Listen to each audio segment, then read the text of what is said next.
Okay, so let's start.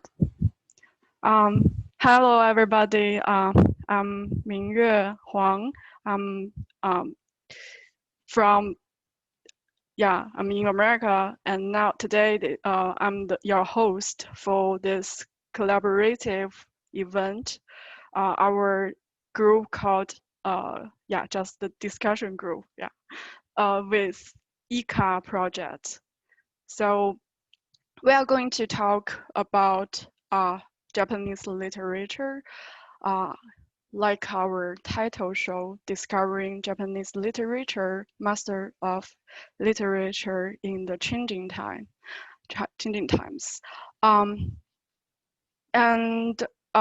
In Chinese, we have like 日本文学巡礼，时代中的文学巨匠. So you are all very have the courage to participate in this event, because I know that many of you are maybe in Japan or in China. So thank you so much for your participation. Now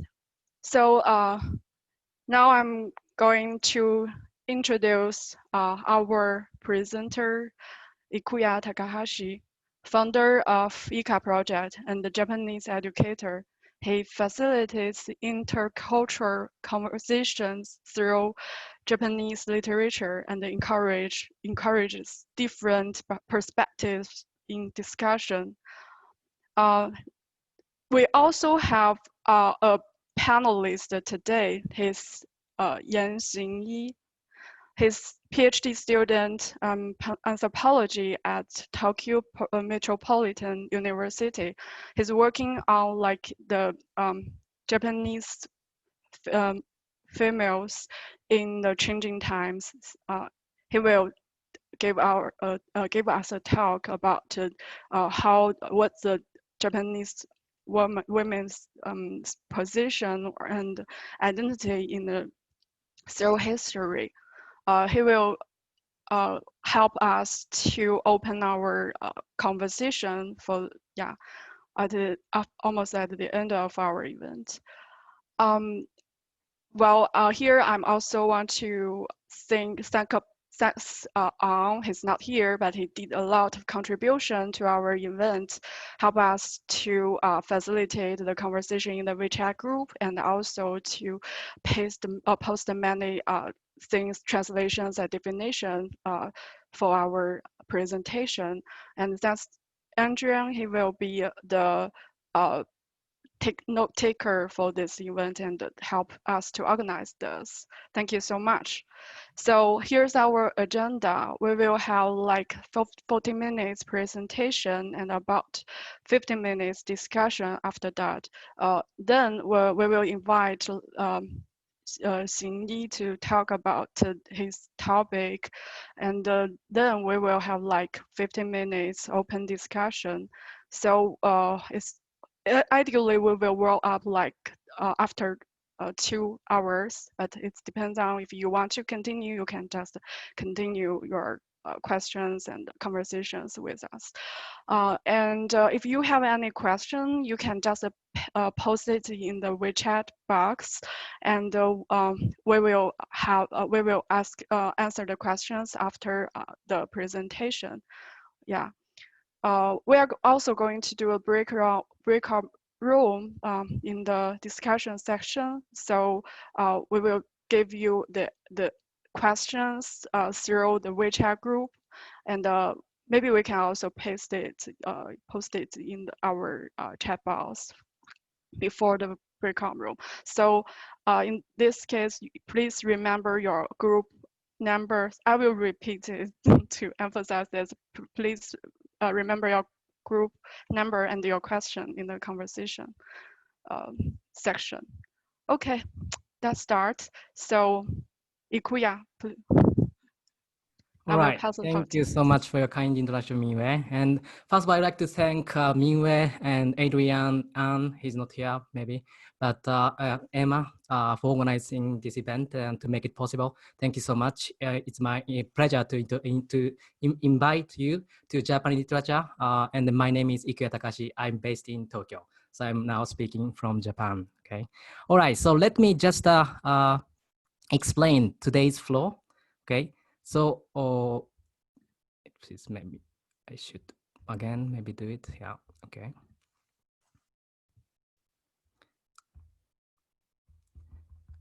Okay, so let me just explain very briefly today's flow. Okay, so I've divided in my presentation into 3 parts. First of all, introduction, who am I and what I'm doing in Japan, and just for 5 minutes. And I'm going to spend another 10 minutes or so for biography of each writer, Tanizaki, Dazai, and Murakami. And then lastly, this is the most important part in this event, and then it's literature interpretation. You know, so I've asked you to read 3 stories. I hope you have read that, and all right. So this is going to be the main part of this class, okay?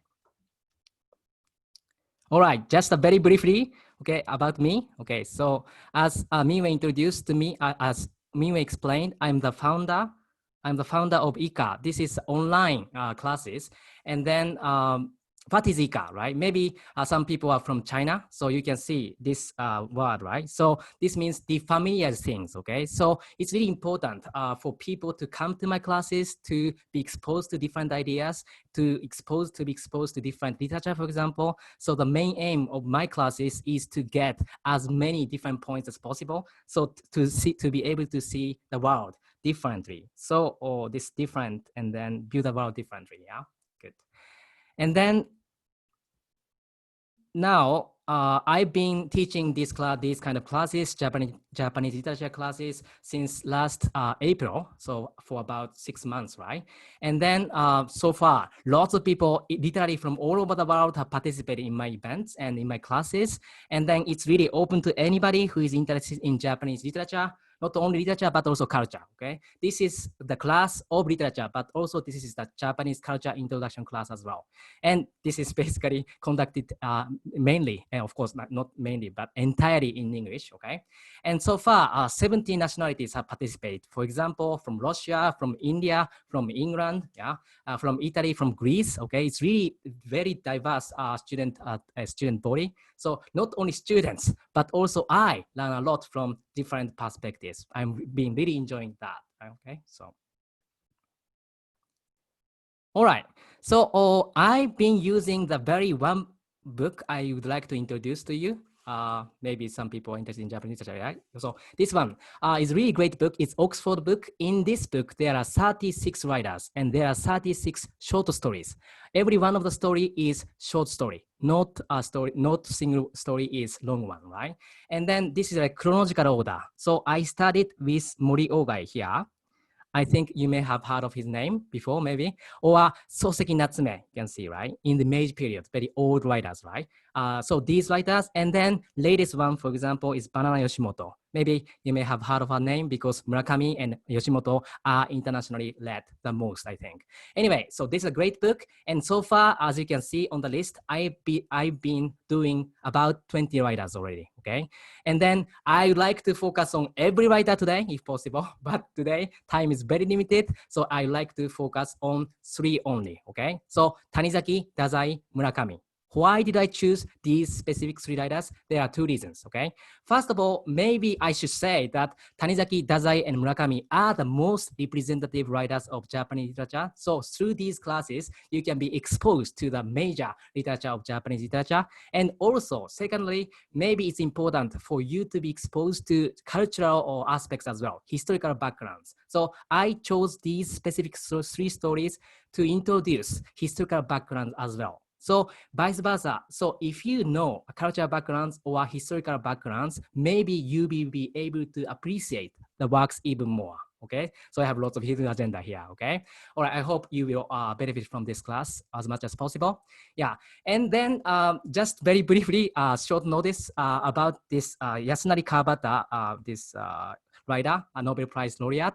I'm going to hold a very proper class on November 8th, okay? So if you're interested, you can join. Later, maybe Mingyue can distribute a leaflet flyer, right, later to you, okay?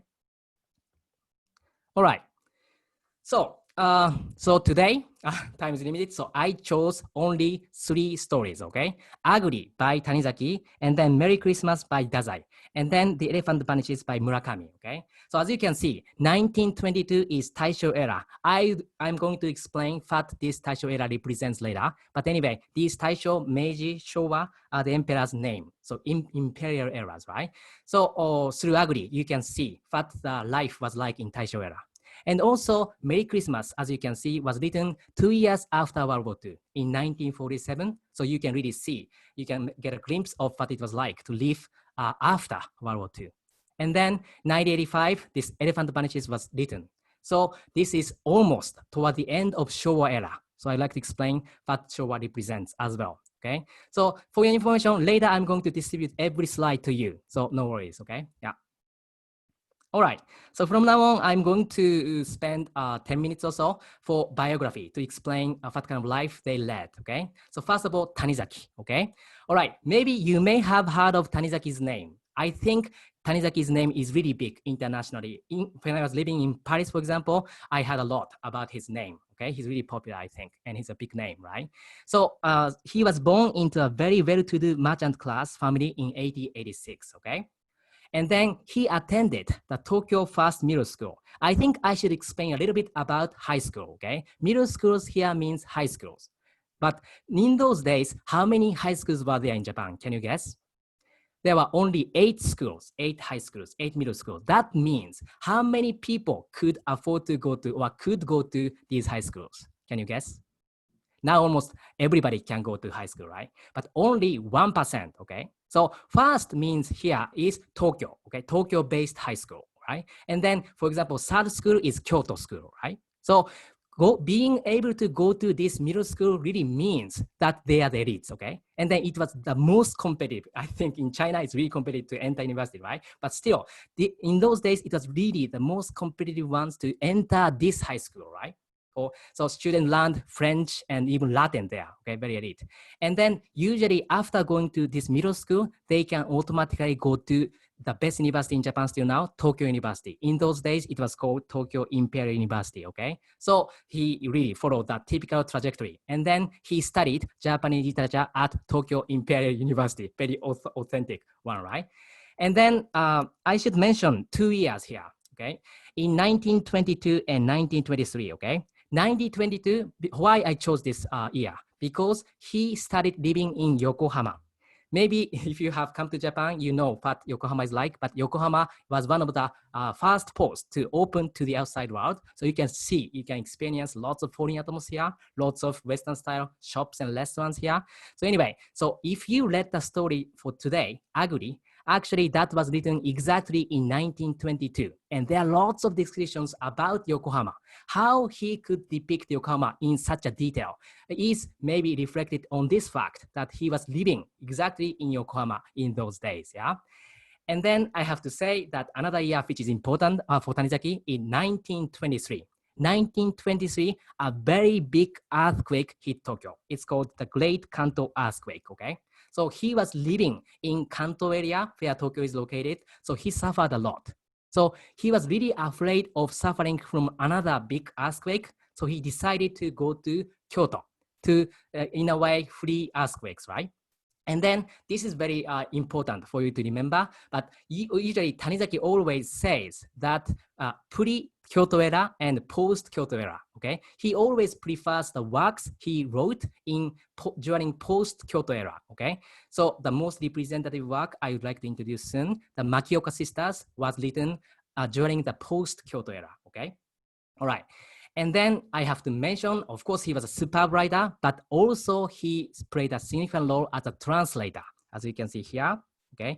He translated the Tale of Genji, the oldest literature in Japan, okay? That dates back to 11th century, right? So now for us, it's almost impossible for us to read this tale of Genji in original language because it's like Beowulf, Old English, right? It's totally different, okay? But thanks to Tanizaki translation, he translated the old Japanese to contemporary Japanese so that we could really read the tale of Genji. So this is really significant, I think, okay?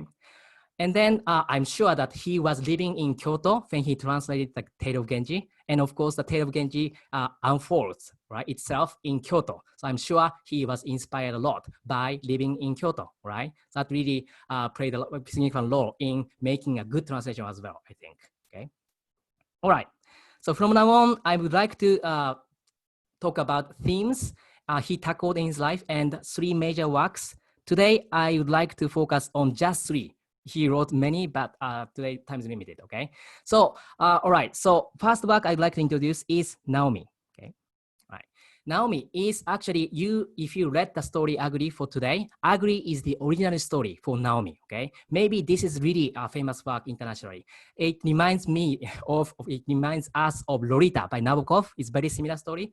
And if you read today's Aguri, for example, the protagonist is 36 and the girl is 17, right? So exactly the same thing is happening here in Naomi, okay? So you can see lots of fetishism, masochism, and Satanism here. It's a very quintessential Tanizaki's literature you can enjoy through this Naomi, okay? And then, so next one I'd like to introduce is so-called In Praise of Shadows. If you haven't read this essay, this is not fiction, but this is essay. If you haven't read that, I strongly, highly recommend this story to everyone because this is a must for Japanese, for example, architecture students or design students, because this is dealing with Japanese aesthetics. In Praise of Shadow. It's a must read for architecture students, for example.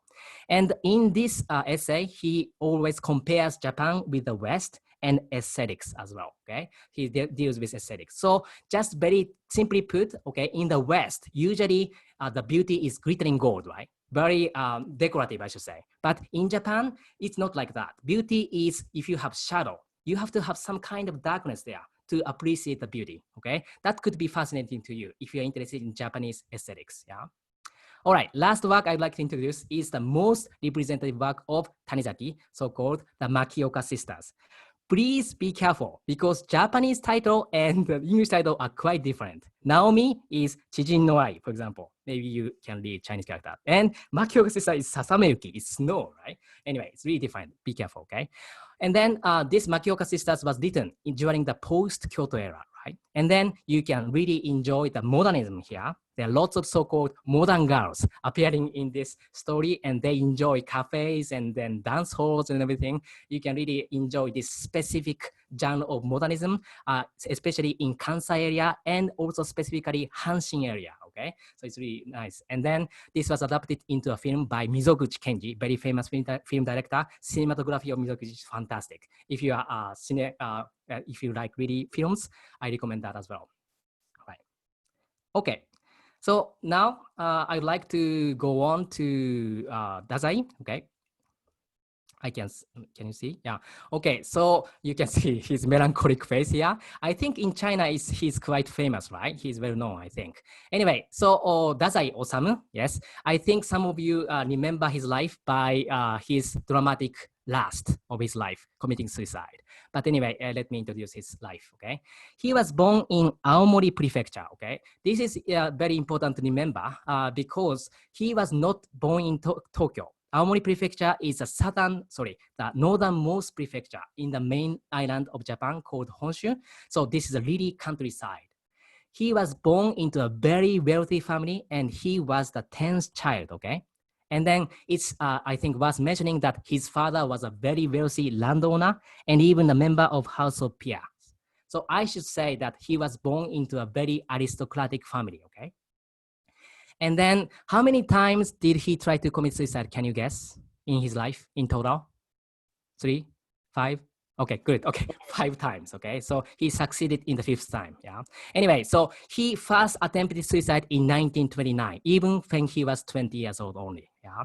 And then in those days, lots of elite people, smart people chose French literature department. Oe Kenzaburo, Nobel Prize laureate, for example, he went to French literature department. So he was not the exception. He studied at Tokyo Imperial University, like Tanizaki, the best university in Japan, and he majored in French literature, okay? And then I'd like to mention that he was really popular among women. So when you talk about Dazai, you have to talk about women, cigarettes, alcohol, and whatever, okay? Anyway, so one of the examples is that he ran away with a geisha, okay? And then was formally disowned by his family, unfortunately, yes. But anyway. And next one, I have to mention that in the 1930s, lots of elite people had a penchant, okay, were tilted towards communism, right? So he was not the exception. He also was involved seriously in the Japanese Communist Party, okay? So I have to mention that as well. And then in the end, in 1948, it was the fifth time, right? He committed suicide and he succeeded in that. And then he did that with one of his mistresses, not even his wife, okay? Tomie here is mistress, yeah? Okay, all right. Now I'd like to explain some of the themes he tackled during his life and some major works, 3 works I chose here, okay? So themes, okay? Major work, first of all, I have to mention the late years, okay? The late years in 1936, it's actually the first work of his, okay? It sounds strange, right? Late years sounds really old, right? Because he was going to commit suicide after writing this first story. That's why it is said that he entitled this book as The Late Years, okay? Even though this is the first work of his, okay? And then this is about isolation and vigilance, very typical Dazai story, yeah? And also I have to mention that the Setting Sun, next one is very famous internationally, I think, okay? As I said, Dazai was born into an aristocratic family, right? So he was feeling always kind of a sense of superiority, at the same time inferiority, very mixture together, right? But anyway, he was obsessed with this class, okay? Class and nobility. So through this story, The Setting Sun, you can really see the falling aristocrats here. It's very beautifully written, okay? I highly recommend it, yeah?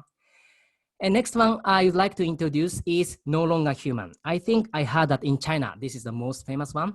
Some of you have read it, maybe. So Dazai is famous for so-called I novel, okay? Shishousetsu in Japanese, I novel, okay? So always the protagonist tells his life through first-person style, okay? So through this style, usually people can delve into the inner life of human beings, okay? So Dazai Osamu's No Longer Human is, I think I should say, the most representative work in this genre of I novel, yeah? Okay. All right, so Murakami, okay. So in this group, how many are there who are Murakami freaks here? Yeah. Okay. Okay, all right, good, all right, okay, thank you so much. Okay, by the way, I've read all of his books, and then unfortunately, yeah, it's called, in Japanese, it's called Harukist, okay? Harukist means Murakami freaks, the huge fan, right? Usually, during this time of the year, they usually gather together in a restaurant in Hokkaido, and they are waiting for him to get the Nobel Prize. Go, Murakami, he lost it, he missed it today, this time as well, right? Anyway, that's life, I think. So eventually, I hope he's going to get it sometime soon, maybe. Okay, all right. So Murakami, maybe I don't have to explain, but very briefly, he was born in Kyoto. Okay, he speaks Western dialect actually, so with Kansai dialect, yeah. And then I have to mention that his father was a Buddhist priest, yeah, and then his mother was a teacher, both teaching Japanese literature. I think this is very important because in one of his essays, he always says that because of this parents, okay, he came to hate Japanese literature, okay? So these parents really convinced him to read Japanese classics. Please read, son, read it. But he really hated it. So that's why he went to American literature, okay, great. And then he didn't go to Tokyo University, or his school one, okay? So he went to Waseda University instead, okay? So Waseda is one of the best private universities in Tokyo. I should say Keio and Waseda. I think in China, this is the most famous university, I think, yeah? He went to Waseda. And how many years did it take for him to graduate, can you guess? Usually 4 years, right? he spent 8 years, graduating from university. I think it can tell a lot about his personality, right? So he is going to finish them all. Anyway, great. And then he studied drama there at Waseda. So he wanted to be a playwright first, it is said.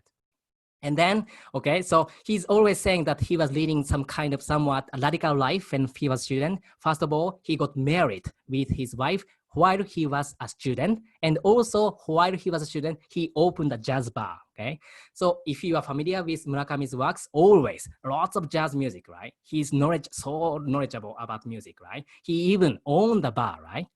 Actually, this Peter Cat really invited lots of famous novelists, like the other Murakami, Ryu Murakami, frequented this bar to talk with Murakami Haruki. It's interesting, right? Anyway, and this is also famous as well. When he was 29, until when he was 29, he had never written any story, it is said. But at the age of 29, he went to the baseball stadium, home stadium for Yakult Swallows. He's a very big fan of Yakult Swallows. And then when he was watching a baseball game, he has some kind of epiphany. Oh, I can write, or I should write. And then on the exact day, he goes home and then start writing using a kitchen table. And then that was eventually going to get the literary prize. That was the start of his career. Interesting, right? And I have to mention that as Tanizaki, he played a significant role as a translator, So thanks to him, lots of great American literature, for example, Truman Capote, F. Scott Fitzgerald, J.D. Salinger, Rebecca Brown, all of these writers have been introduced through Murakami, So I should say, I really respect him as a writer, of course, but I really respect him as a translator even more, some of the themes I like to mention, in his life, all right. So 3 works only, so Hard-Boiled Wonderland, This is the very typical story of his. And then themes is parallel world and surrealistic, Usually, maybe in the today's story, Elephant Vanishes, you can see 2 stories together, right? One story is fantastic, surrealistic. And then the other one is very realistic world, Always this kind of parallel world is really quintessential trait of Murakami's works. And then this Hard-Boiled Wonderland is exactly that, And in 1985, he wrote it, and it got the Tanizaki Prize, Usually, Tanizaki Prize goes to the most artistic work, right? So it's worth mentioning, I think. All right, next one I would like to mention Norwegian Wood, So this Norwegian Wood is very famous as well. This is the first work, actually, for me as well, of Murakami's work. And then through this book, I was really shocked in a positive way. When I was 19, I read it. And then he depicted alienation, and loneliness and detachment, So like Dazai, he always, readers really can feel that he is talking to me, right? So in that sense, Dazai and Murakami are very similar, like J.D. Salinger's Catcher in the Rye, right? It seems that they are talking to us, right? Norwegian Wood.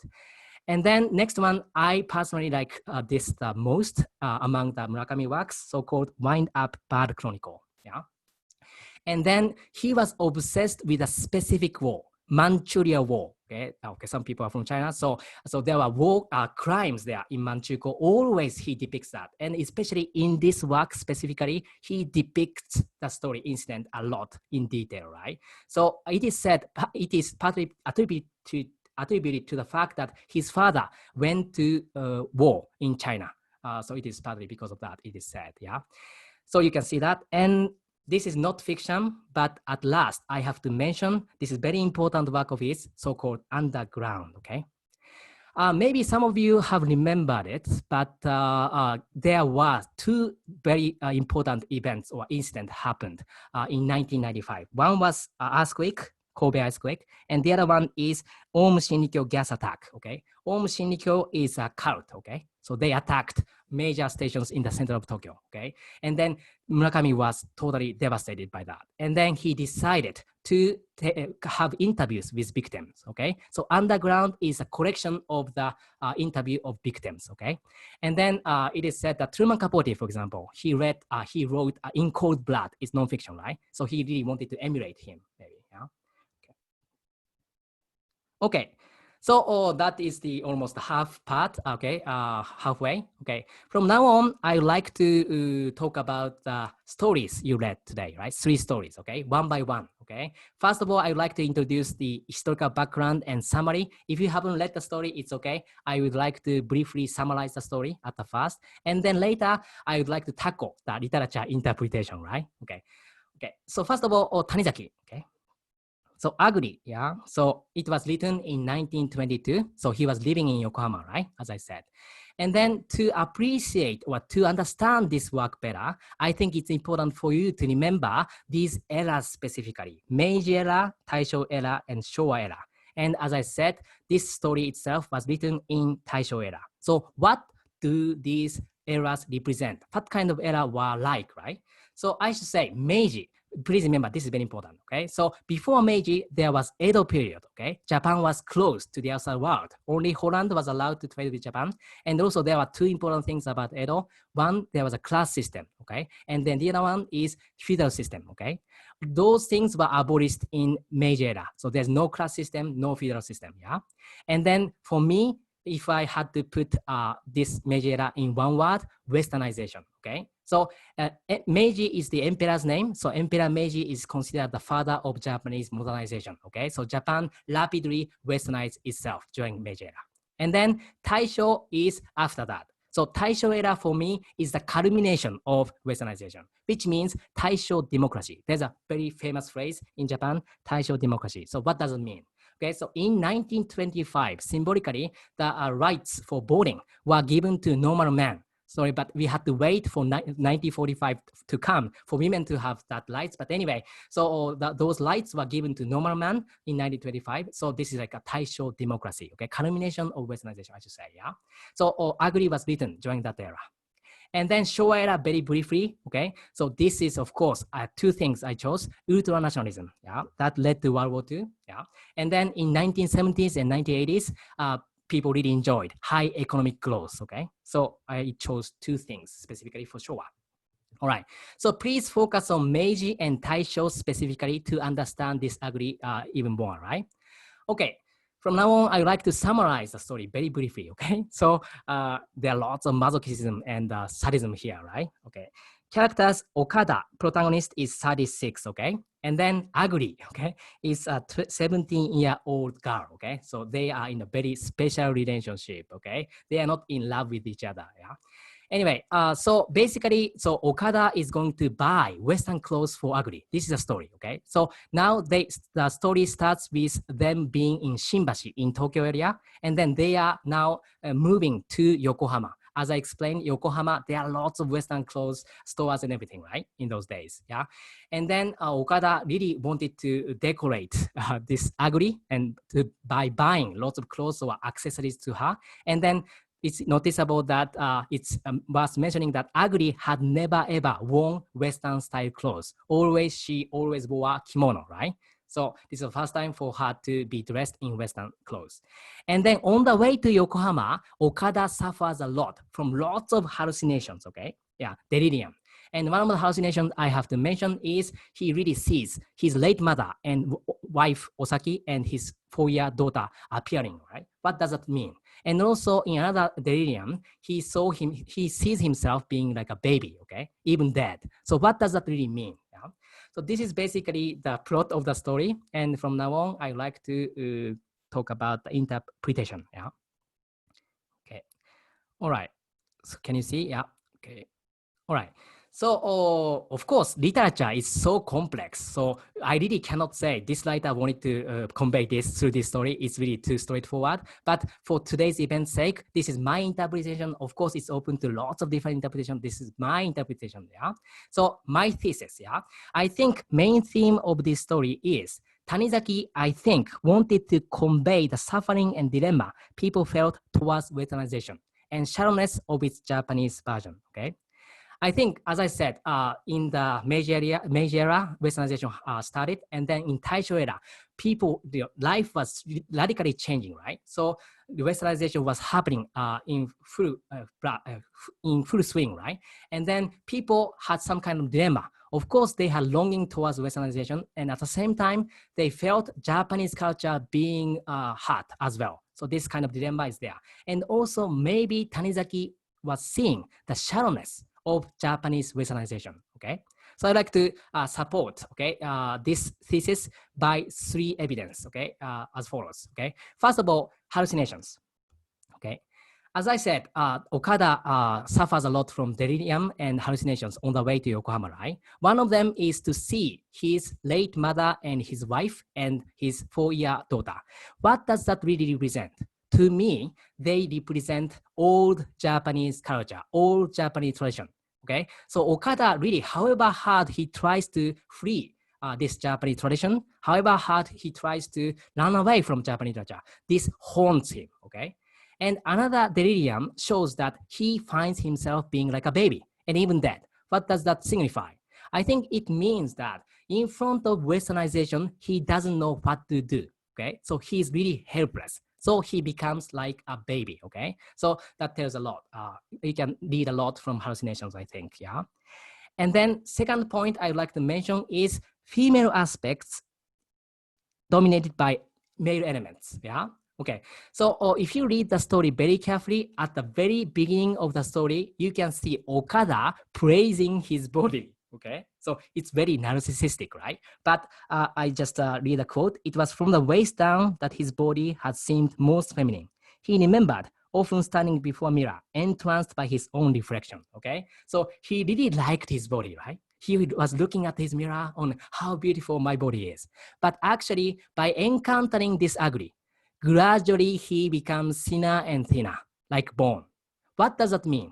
I think this one, like female means, as you know, we have the oldest literature in the world. This is the Tale of Genji, right? Okay, Tale of Genji, of course, was written by a female author, Murasaki Shikibu. So usually Japanese literature is considered as female literature, right? Okay, and then this Westernization came. Of course, this is a gender discourse, but still lots of like laws or this order is West dominating this Japan female aspects, yeah? So, and then, so he really feels suffocated, right, in Western clothes. He's really uncomfortable wearing Western clothes. I think that is also one of the proof of this, I think, yeah. And then last point I'd like to mention is at the very end, Aguri is being sold like a slave, okay? So Okada tries to decorate her with beautiful clothes and accessories, right? And then at the very end, he says, it seemed to Okada that he was having a price set on Aguri, but that he was putting her on sale in a slave market, okay? So what does that sentence exactly mean, okay? To me, Aguri is, even though he tries to decorate her, even though she becomes totally westernized on surface, inside it's very shallow. So she doesn't have anything of significance inside, substantial inside. So it's like a slave, okay? So in the end, Aguri is like weing sold like a slave, all right? And also, I think this, there's another quote in this story saying that Western women wear accessories like their skin, okay? But Aguri, for example, tries to wear her accessories, but I think accessories here means lots of ideology or values. For example, democracy. Even though in shallower sense, maybe people understood what democracy was, this is a culmination of democracy, right? But they have never, ever, maybe they have never incorporated those values into them, okay? In that sense, it's very shallow, I think, okay? So I think Tanizaki wanted to convey some kind of shallowness, okay? Through this story as well, of Japanese Westernization. All right. So this is the end of Tanizaki. Yeah, let me be allowed to go to the next story. Yeah, so this is the Merry Christmas by Dazai. Yeah. All right. So this was written in 1947. Okay, 1947. 2 years after World War II. Okay. I like to explain the historical backgrounds first. Yeah. So of course, this I have to mention that defeat of World War II. Okay, only 2 years after World War II, and then emperor became a human being. Maybe some of you have heard of this, but to almost all the people in Japan before the war, emperor was a god, Okay, so they really didn't know. After the World War II, he announced very famous radio announcement saying that I'm not a god. I'm a human being with flesh and blood. Okay, that was exactly the time that people realized that he's a real human being. Yeah. And then Japan has never ever been colonized, yeah, in history, but from 1945 to 1952 only.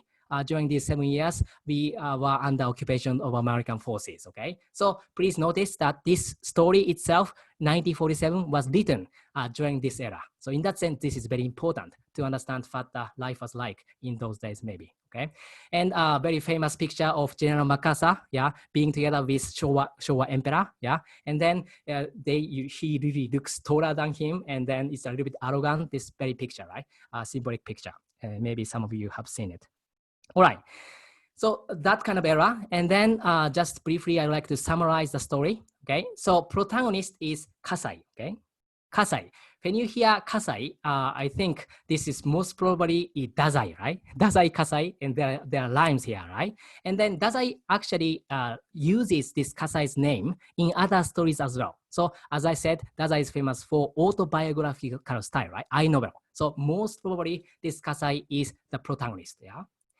And then before, actually, this Kasai is hiding himself from the war, okay? So from 1945 to 1946, okay? So the story starts with 1946 December, okay? So just 1 year after World War II, yeah?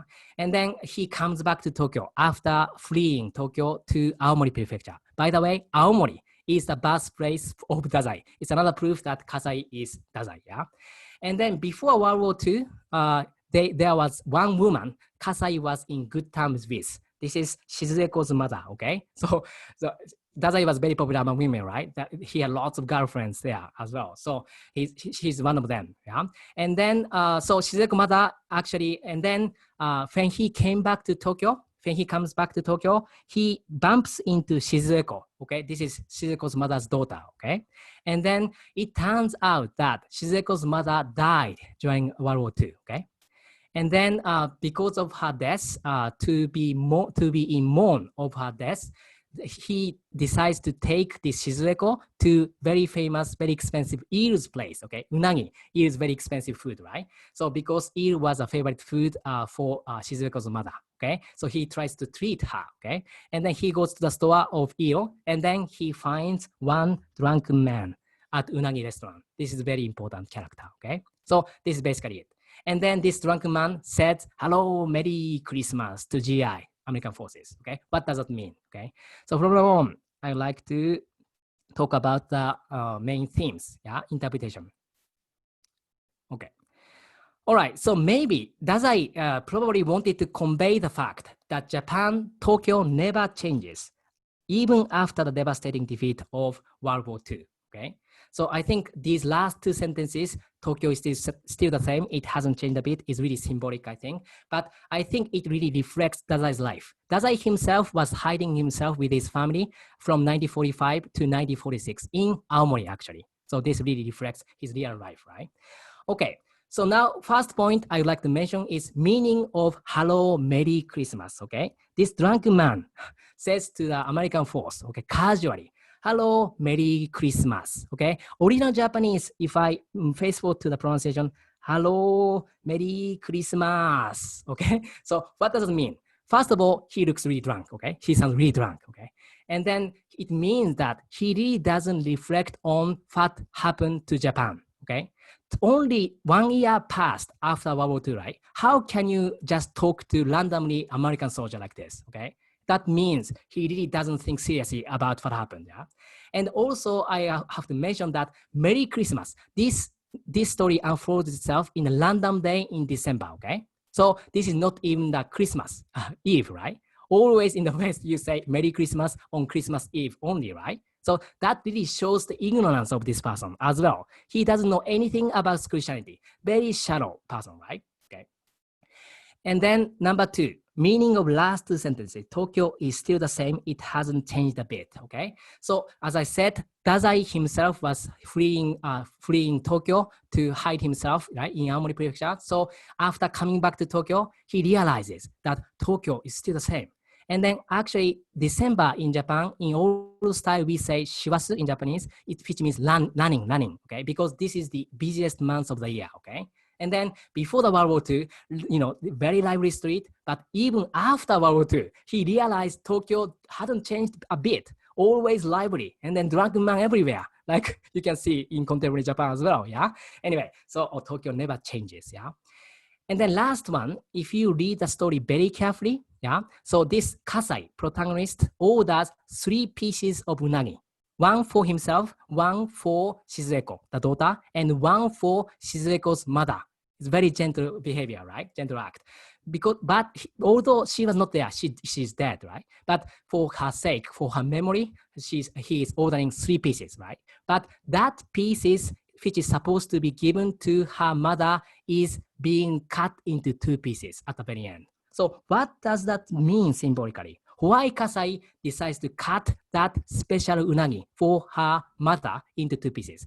My interpretation is that, so until this drunken guy says, hello, Merry Christmas, they were in mourn, right? They were in a very sentimental mood, right? But by hearing this man say, hello, Merry Christmas, they are back into reality, okay? This was Tokyo, okay? So even though they are really, in mourn of her mother before this guy appearing, but actually he realized this is Tokyo, right? And then unagi, before this man appeared, unagi had a symbolic meaning. This represented maybe Shizuko's mother. But after hearing that sound of man, he realizes that this is just unagi, very materialistic, just food. Let's cut it and let's eat it.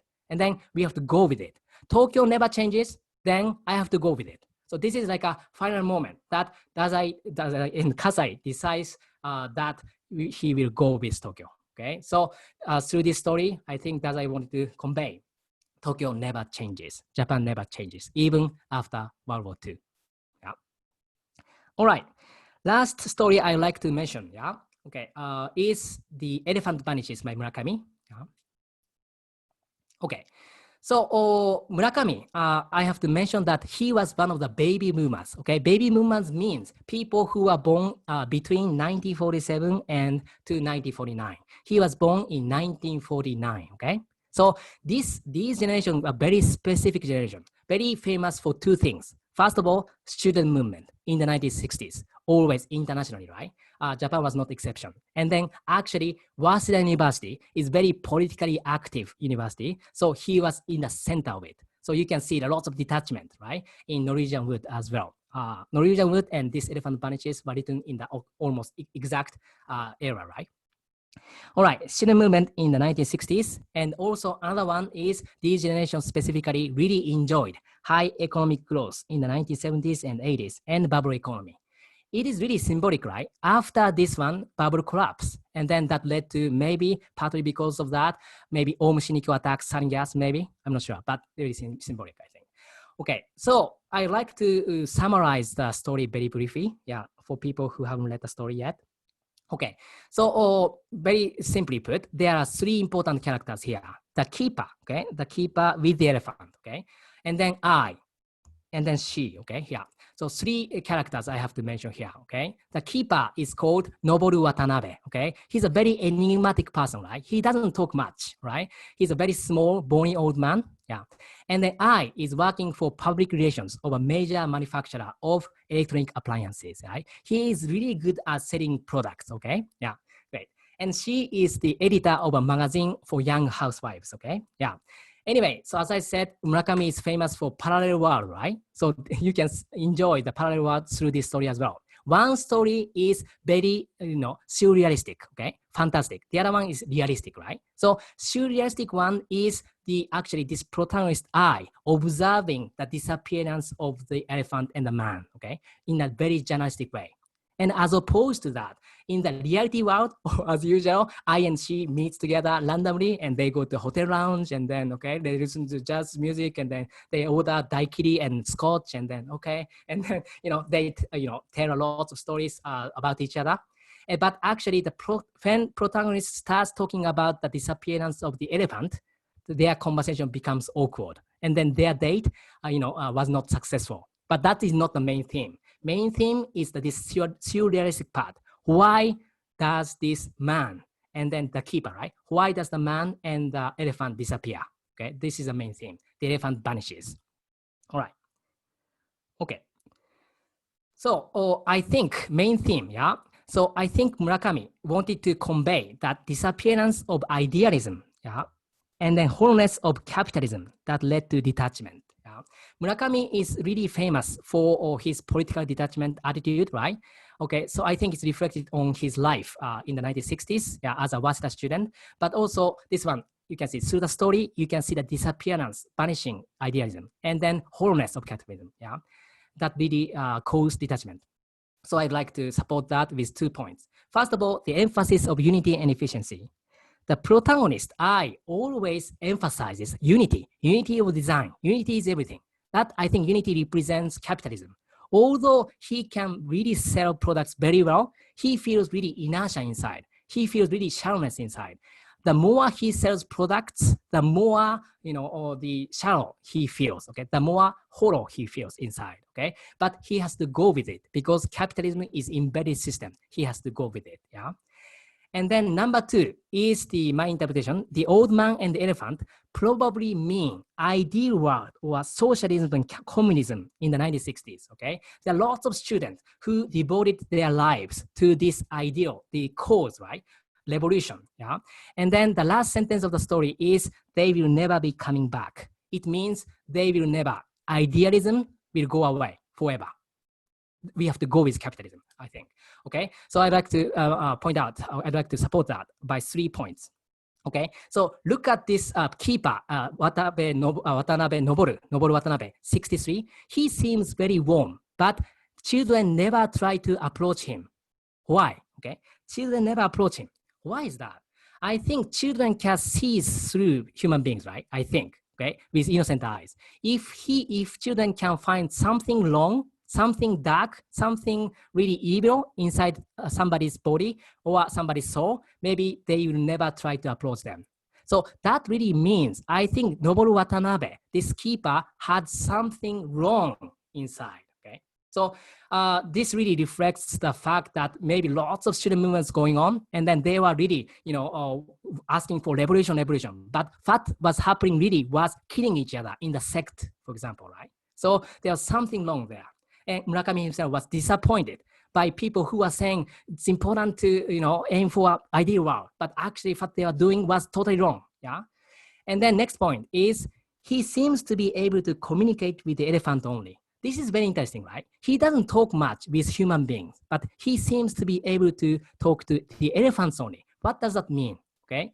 Okay, so if you have read the Wind Up Bird Chronicle, there's another character called Noboru Watabe, okay? So actually he's the elite and he goes to Tokyo University, law major. And then in the story, his brain is attacked and he has a damage in the brain and he gets not to be able to speak, okay? It's too much of interpretation from me here, but if Watanabe Noboru, same name, right? Almost similar name. If this keeper and the Watabe Noboru in the Wind Up Chronicle were the same person, it could tell something about this story as well, okay? So maybe he represents this kind of elite, student elite, who devoted themselves to the ideal cause, but somehow there was something wrong, and then they really, he is now only communicating with the elephant. Elephant here represents only idealism, like communism, okay?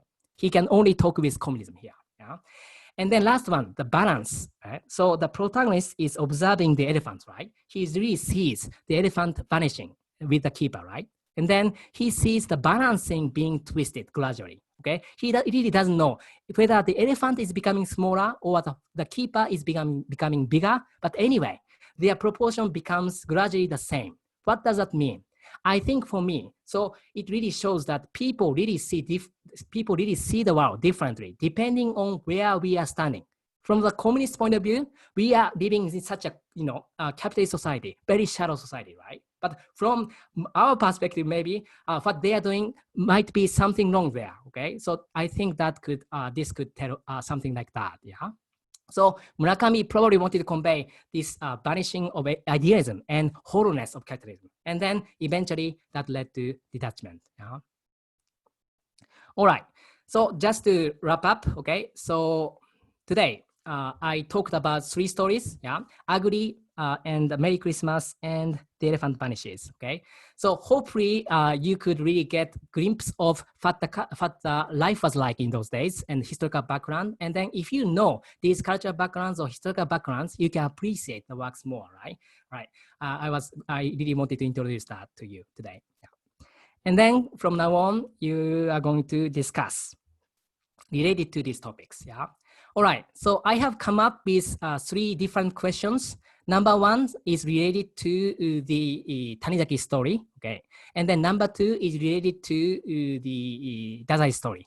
And number 3 is related to Murakami story, okay? I have created this one, all right? From now on, you are going to discuss on these points by being divided into groups, yeah? All right. All right, I think from now on, thank you so much, Mia. I should turn over to you, yeah? Oh, thank you. Thank you for your informative and instructive conversation, presentation. And I'm posting the questions in our WeChat groups. And also we are going to do like 6 breakout rooms. So please remember your number and to find your questions in the WeChat group. Hold on. Yeah, here it is. So I'm going to pass the host to you. Okay, let's start. Miwe, should I mention this question is okay? Just like this, yeah? It's okay? Yeah, yes, I think it's okay. It's okay? All right, good. Yeah. All right, so I'll divide groups into 6, okay? And 15 minutes, all right? Yes. Okay, so, 1 and 2 groups are going to discuss number 1 question, am I right? Yes. Yeah, and then 3, 4 groups, please discuss number 2 question. 5, 6, please discuss number 3 question. Is it okay? Yes. So you have to know that which group you are in, right? Group 1, group 2, I think. When you enter the breakout room, you can see the number, yeah? So 1, 2, 1 question, number 1, 3, 4, 2, number 2, 5, 6, 3 question, yeah, okay. All right, great, thank you so much. All right, so breakout room.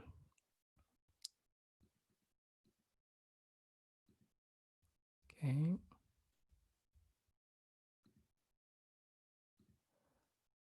Okay, so please enjoy. I might hop in what's my group, what's going on. Yeah. Okay, great. Okay, so let's come back here in 15 minutes. Yeah. Okay, enjoy discussion.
讨论什么？没人说话吗？他讨论什么问题？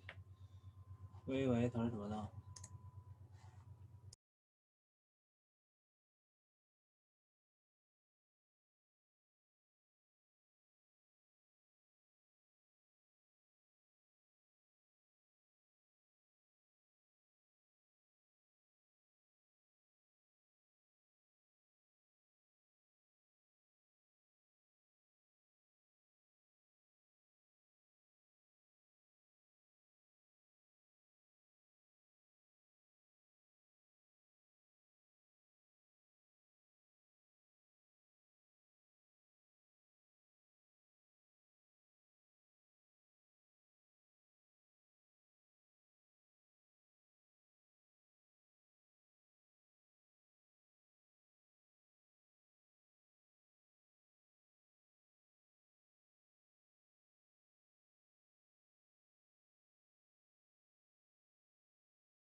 不要说话，你不要说话。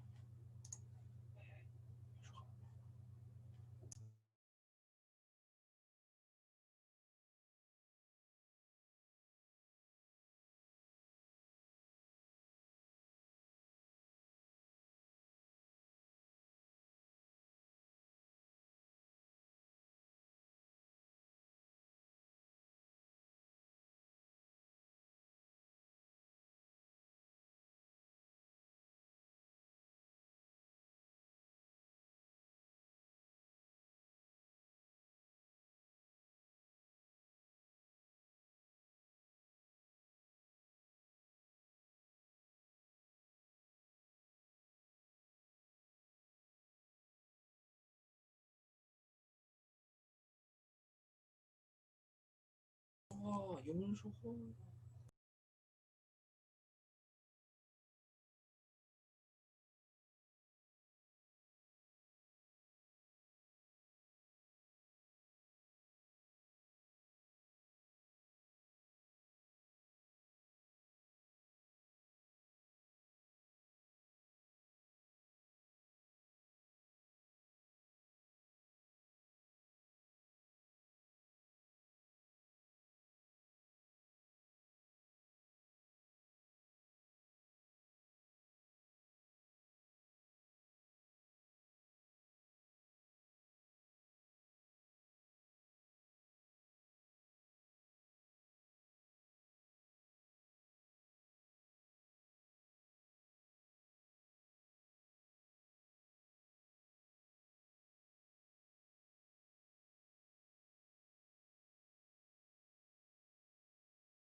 ？I gave host to you, yeah? It's okay? Yes. Yeah. Okay, thank you. Yeah, Yeah. cool. Some of the groups were really silent. Nobody was talking, but I entered every room. Yeah. Okay. Yeah. Wow, okay. Maybe they just, you know the group normally this group and a number, and the group I think is written in Japanese. Yeah, in your system. Wow. You didn't get it? Oh, I hope it was all right. Yeah, but Was- I had a hard time to find the number. Oh, your number. Sorry about that. I hope No, you it's- figured out somehow. No, yeah. it's okay. We Okay. figured out. Yeah, Okay. it's okay. Okay. So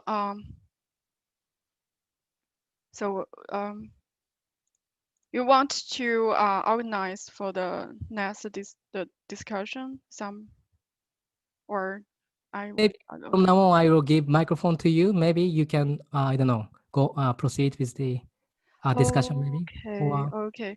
So maybe it's better to ask the group 1 and group 2 if you have one of you want to present about the discussion. What kind of discussion did you have in the breakout room? Can someone in the group 1, group 2 just open your audio and to present? I was in group 2, and then I think I was the only one there. Okay. No, there are other participants, but they are silent. So yeah, but group 1 is really active, so someone could speak. Yeah. So group Group 1. yeah. I can represent group 2. I have something to say if you want. Sorry. Let me. Go ahead if you want. Yeah, you can. Because I'm in group 2, so let group 1 first be the first one. So Thank group you. 1. Sure. Yeah, sure. We'll go ahead. We had a really good discussion and people have great points. So I'll start with me. So my first impression is I'm in. It's just it makes me think of the different reaction Japanese people have versus what the reaction Chinese people have. Chinese people had when they facing the so-called invasion of Western world. So it seems like Japanese people really welcomed it, and then they even built this statue of the captain, the American captain. So that was my point. And then Dongjin's point was that I don't know if it's her point, but she brought up that there are people in China who thinks that the colonization in China is not long enough. Maybe colonization, let's give it a quote, put it in a quote.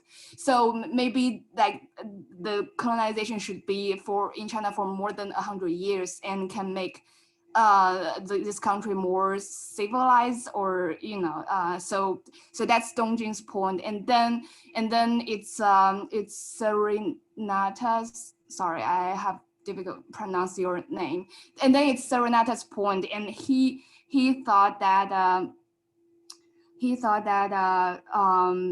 right now, or starting from 20-30 years ago, the situation in China has moved back. So like a lot of the achievements of Western countries coming in, the influence in China has been reversed, has been deleted, or has been deprived of because of the recent politics, policies, and stuff. I think that was his main point. And then lastly, we had Humayun, and he had really clear thoughts. So he doubts the question itself. He doubts the logic of the question itself. He doesn't think the question itself just simply simplificates a very complicated question. What value system are we talking about? Are we talking about positive or negative in the Western value, in the Western system, or are we talking about positive or negative in Eastern value, in China's value, or in Japan's value? And the positive side might be some materialistic consequences, like better techniques and better school stuff. But then the negative side might be we lost, like the Western civilization imposed their ideology, their value, their culture to us, and maybe we lost a lot of our traditional value, and is that considered positive or negative? So Humayun doubt the very question itself, and so that's yeah, that's the summary. Well, thank you, Xi. Yeah, great.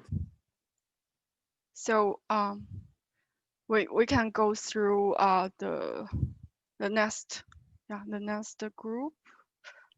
Timo, would you want to say something? Oh, me? No? Yes. Okay, me. Since I am the only one who is active in the group 2, so I will speak for group 2, but actually I can only represent myself. The question is, how has your country been molded by foreign influence? Do you think that this influence has been mostly positive or negative, and why? And my home country is China. And definitely the foreign influences play a huge role in China. I would say in ideological, technological, societal aspects.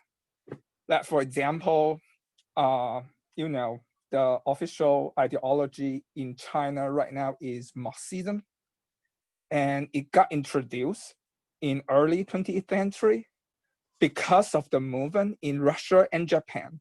Because at that time, there were so many students studying in Japan and Russia, and they brought this ideology back to China.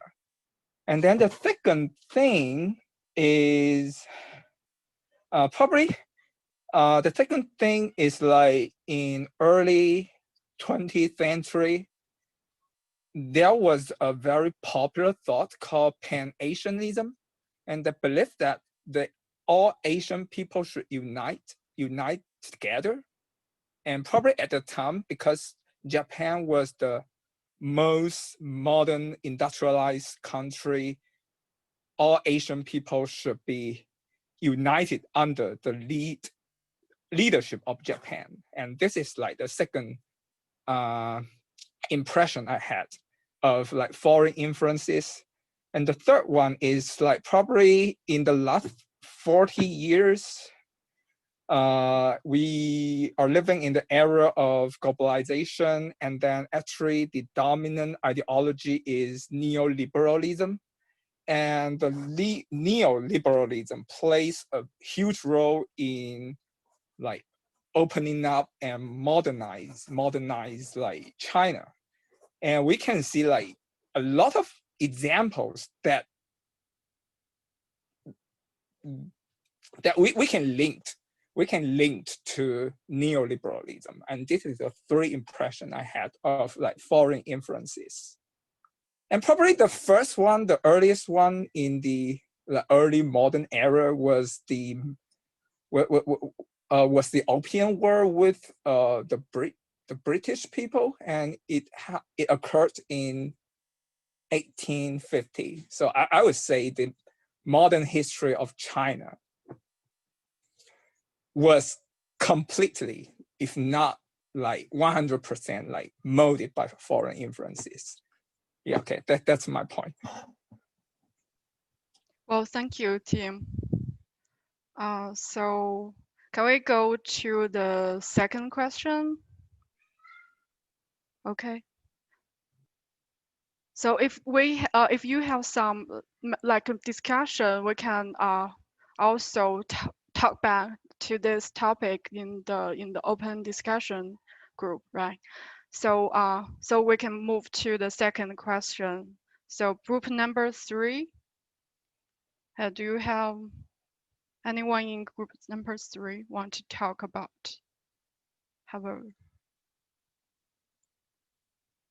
Hello. Well, so then I think we are in the group number 4, right? I think number 3 was really silent, I think. Okay, so. that's okay. I think the point is every question could be answered, so we can maybe move to group 4 for the our group. So JZ, can you help us to answer this question in our group 4? Yep.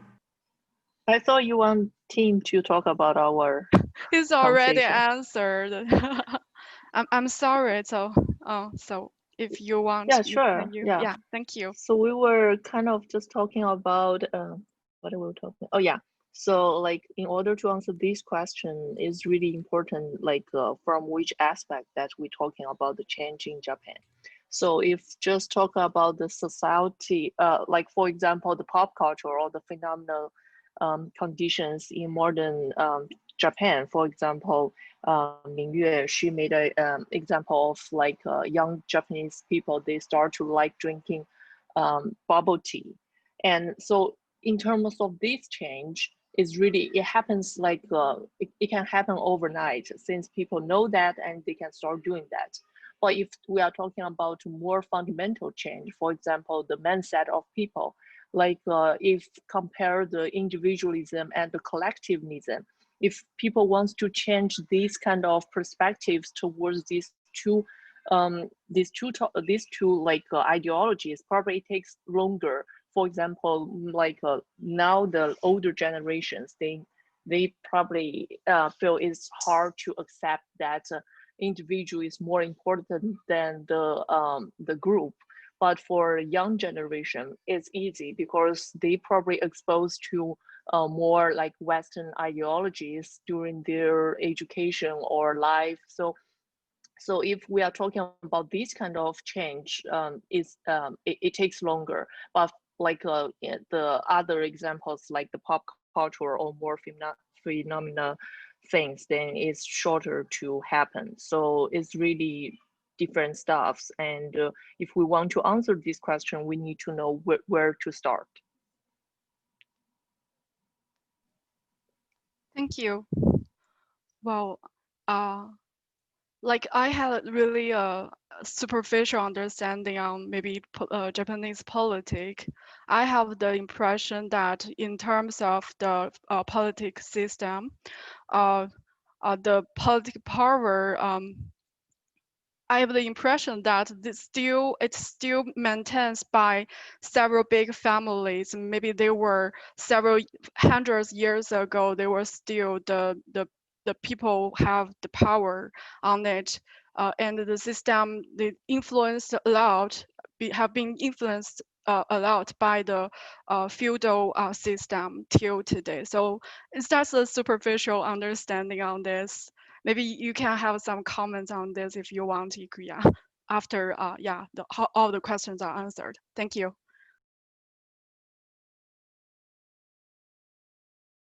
So for the next question, group number 5 or number 6, if someone wants to answer this question in these groups, please just open your audio and share something with that. Thank you.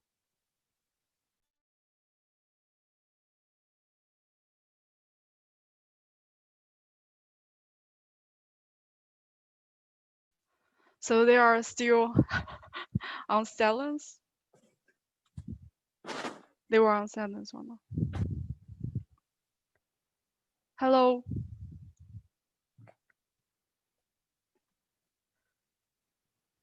So anyone else maybe not in that 2 groups want to share something about the last question about Yeah, there was a very active group, so I really want them to express their opinion. It's interesting. So but yeah, they are not group 5 here. or 6, I forgot. Yeah, but yeah. So really who can be the volunteer? Can I talk something? I think I'm overactive today. Yes, please. Maybe you can motivate the people in those 2 groups. Yeah, please. Because I believe detachment from politics is a global phenomenon in most first world countries. It's not only in Japan, it's also in like United States, in other like countries in Europe, European Union, because the turnout of the vote of any election is unbelievably low in recent years. And then as you remember, like the Fukuyama wrote a book 30 years ago called the end of the history. Is that an end of history? The Last Man something. I just forget the name of his book. And then the most, I think, distinct characteristic of this era is like, because we are living in post-ideology era, the politics is no longer important stuff in people's life. So people are like, distancing themselves from politics. And I believe probably this is just another like phenomenon of this era, and then it's happening in Japan. Yeah, I want to add something on this. I actually agree with Tim on this part, because I feel like not just in Japan, in like all the world, like here in the US as well, people start to detach more from politics because there are more influential institutions, more than just government. So if like talking about the influence, how about the tech companies here in Silicon Valley? So like, I mean, it's just like a government, it only controls one part of our life. For example, how we, I just, something come to my mind, how we walk on the street, we need to, avoid certain signals, and how we drive, this kind of stuff. But there are more stuff in our lives now. For example, how do we search online, and how do we, spend our time with our, just random stuff, but it's out of control of the government. So politics is no longer as important as it used to be, because in the past, owning politics or, like religions, those kind of stuff were the dominant parts of our life, of people's life. But I feel not anymore. So this kind of shift also could be the result. Yeah, could be the cause of why people detach from politics. Yeah, Jay-Z, what you said just reminds me of a phrase, corporate America, great corporate America. America is dominated by those big corporations and big bucks.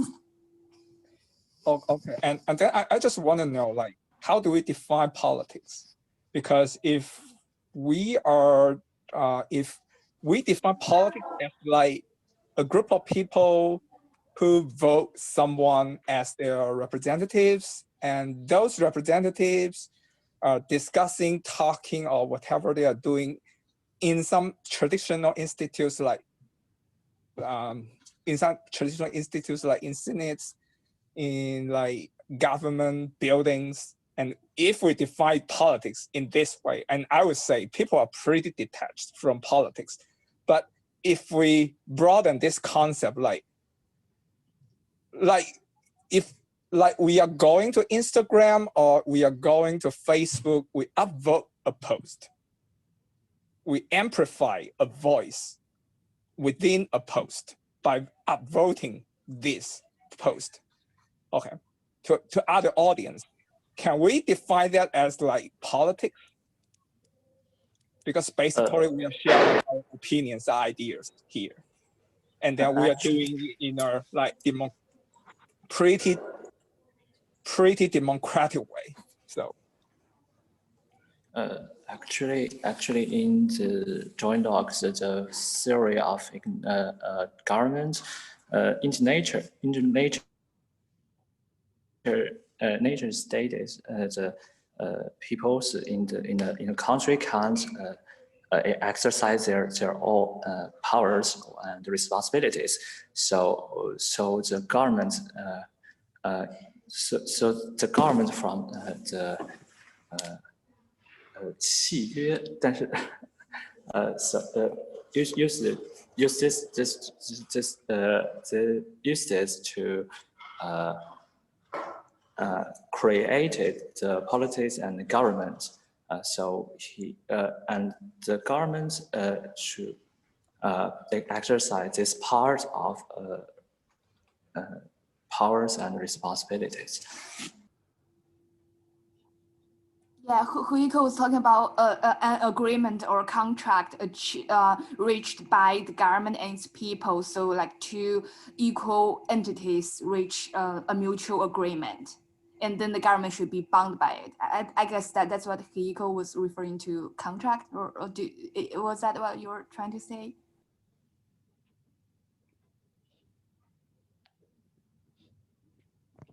So I actually want to go back to Japanese modern history.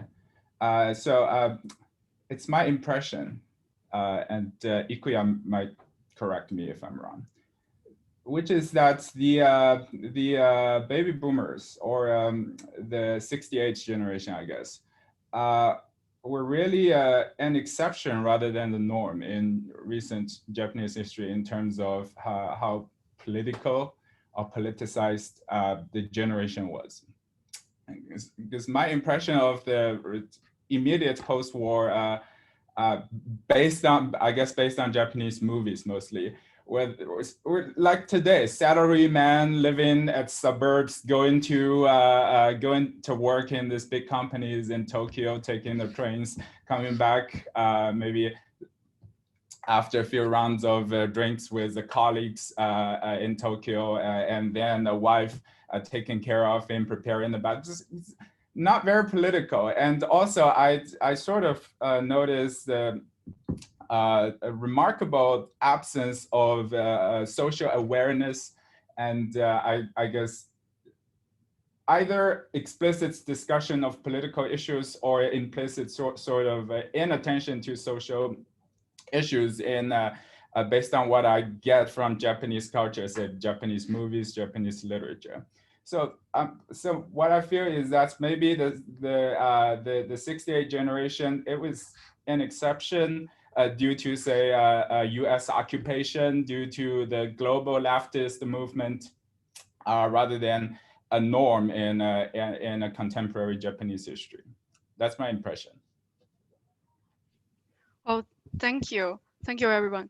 As we also have a panelist, he will tell something about his understanding from feminist perspective. So we invite Xingyi to talk something about maybe the topics related to his research also. Hello, Xingyi. Hello. Hi. Hello, everyone. Okay. First, let me share the PowerPoint. Okay.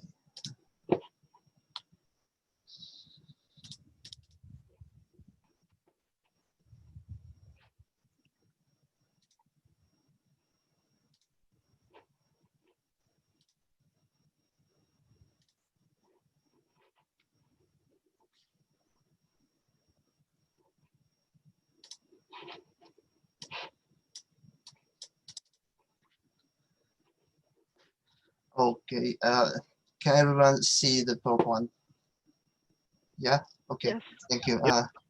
I was asked to talk about Japanese women, which was a quite big topic. So I would like to cover just one aspect, which is the ideal images and the stereotypes of modern Japanese women. And my name is Xingyi from Tokyo Metropolitan University. Okay, and I'm going to introduce just some basic points as a little bit addition to the historical background that Mr. Takahashi mentioned. Okay, first I would like to focus on two keywords. There are two common traditional images of ideal women in Japan. The first, Yamato Nadeshiko, refers to the women who have the precious characters of feminine beauty, purity, gracefulness, humility, honest, and so on. And after all, they are faithful to their husband and support them wholeheartedly. In this word, the Yamato means Japan, and the Nadeshiko is a kind of flower, which is used as a metaphor. The second keyword is Ryosai Kenbo, which literally means good wife and wise mother, which emphasizes that the social character as wife and mother are the highest value of life for women. However, regardless of the origin of these words, the time for them to begin to be mentioned frequently in everyday life as expectations for women is actually after Meiji Restoration. Well, to talk about the historical background, first I want to mention a little bit about the traditional family system of Japan, which is the Iesedo. Well, in the traditional family system of Japan, Ie, or the family, is the unit for inheritance of property. The ultimate purpose of this system is to continue the whole family through the paternal line. The chonan, which means the oldest son of the family, will inherit most of the family wills, and he, his wife, his children become honke, which is the main part and the originator of the family, while the other sons' families become bunke, which is the new branches of the family. The bunke must be royal to the honke. Within this system, the status of the eldest son is even higher than his mother. But what I want to emphasize here is that before Meiji era, actually only aristocratic families, such as samurai family, had strict family system, while ordinary people don't. Such system was defined as the law for all the Japanese people by the establishment of the new civil code in 1989. And even some scholars also argued about the regional diversity in terms of family system. For example, a famous scholar, Kamon Masao, argued that the distinction between honke and bunke is not that important in Southwest Japan, which the status of women in families of Southwest Japan is relatively higher than that of Northwest Japan. And yeah, so actually it was the Iesedo. It was an invention of tradition, ideology which was promoted especially by the elites of conservative quarters who worried about Western influence on Japanese tradition. But still, such kind of family system is one of the most important factors that made modern Japan a generally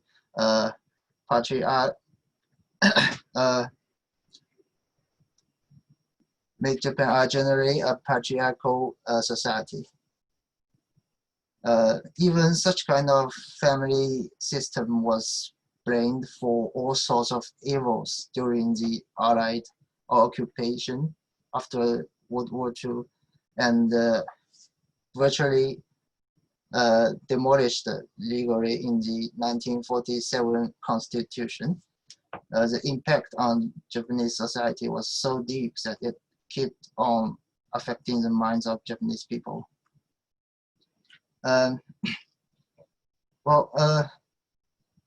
After Meiji Restoration, the modernization of Japan led to a drastic urbanization. More and more people began to live as wage earners in cities. Meanwhile, more and more women began to live as housewives. At the same time, government began to promote the images of ideal women such as Yamato Nadeshiko and Ryosai Kenpo as a kind of national propaganda in order to build a powerful country. The superior housewife in particular in typical urban family were required by the whole Japanese society. But however, the images of ideal women also come with some dark sides. One of them is that what housewife did for the family are always did as equal as what her husband did. There is a common saying in Japan to describe housewife, which is sanshoku hirunetsuki, which literally means housewife is a permanent job with 3 meals and a nap thrown in. People use this common saying to ridicule housewife as happy idle person who has no annoyance, while her husband, who supports the whole family, works desperately.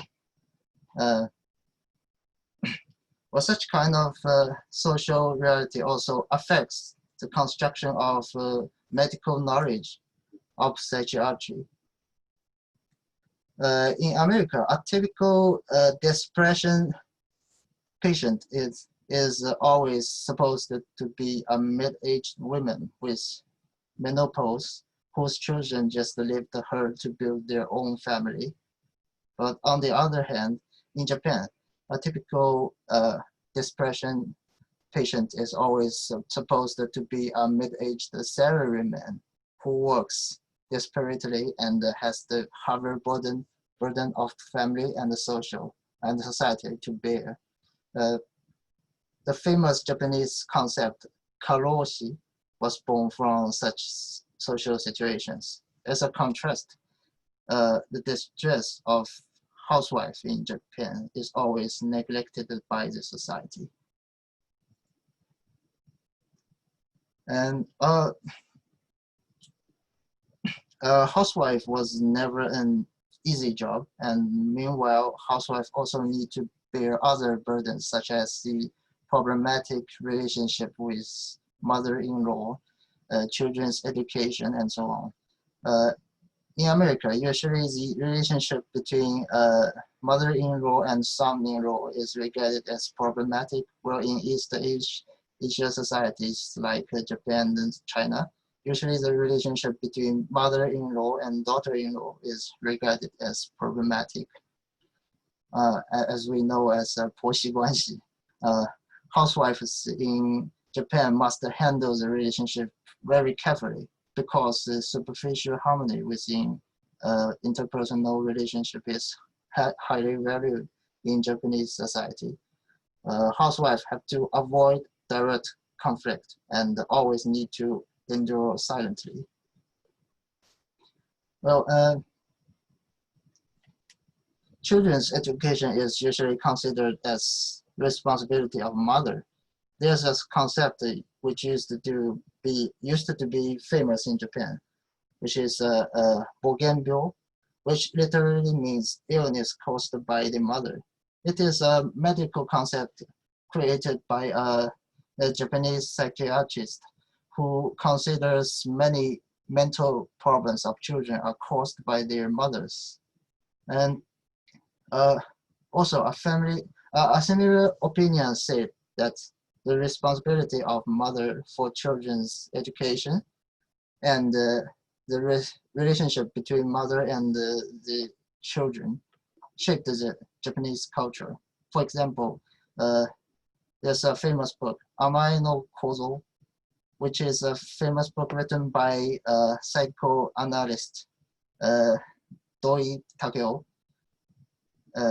It expressed the idea that amae, which means to be liked by someone and rely on him or her. Such kind of relationship was regarded as a dominant mode of interpersonal relationship in Japanese society. Amae originates from the relationship between mother and her children, but even Japanese adults are trying to build amae relationship with others. Generally, during the modern times, Japanese women are required by the society to be Yamato Nadeshiko and Ryosai Kenbo, but they are always regarded as happy, idle people with less contribution to the families than their husband. Meanwhile, they need to bear heavy social burdens, such as the problematic relationship with mother-in-law, children's education. Even so, some people still impute some social problems to them, while their distress is always neglected by the society. However, Japanese society changed drastically after the collapse of bubble economy. More and more women participate in the workforce, along with the changing of structure, social structure. The social consciousness is also changing silently. And yeah, that's the end of my presentation. Thank you for listening. Well, thank you, Xingyi.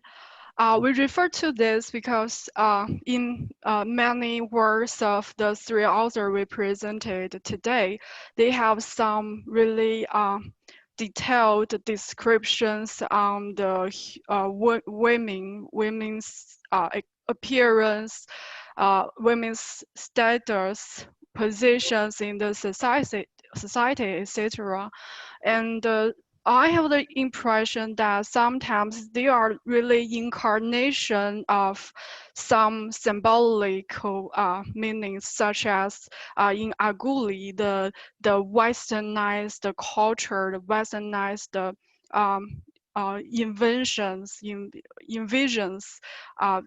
they are the Aguli is maybe the symbol of them. So this is how Xingyi's presentation help us to map out how the women status and position in the society through the history.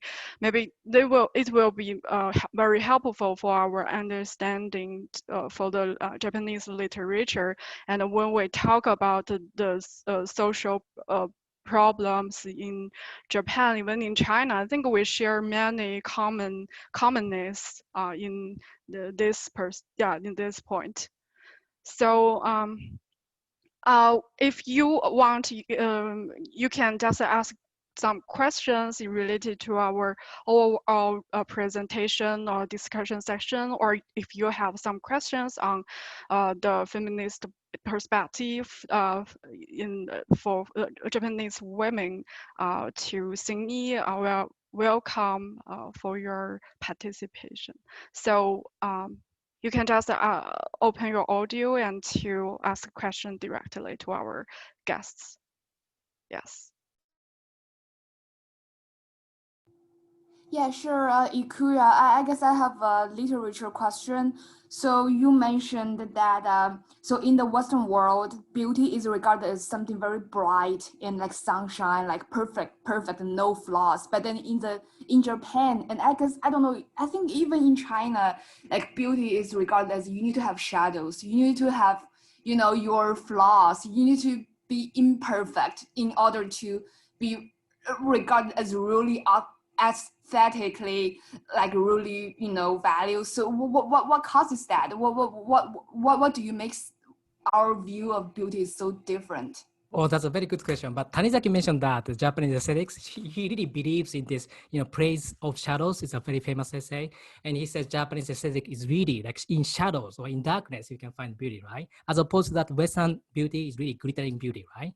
But I'm not sure, but about the imperfection, I really agree with that. I think I share a lot. We share a lot with Chinese culture as well, for example. So if you go to a very famous shrine in Nikko, you can see lots of columns, for example. And one of the columns is upside down.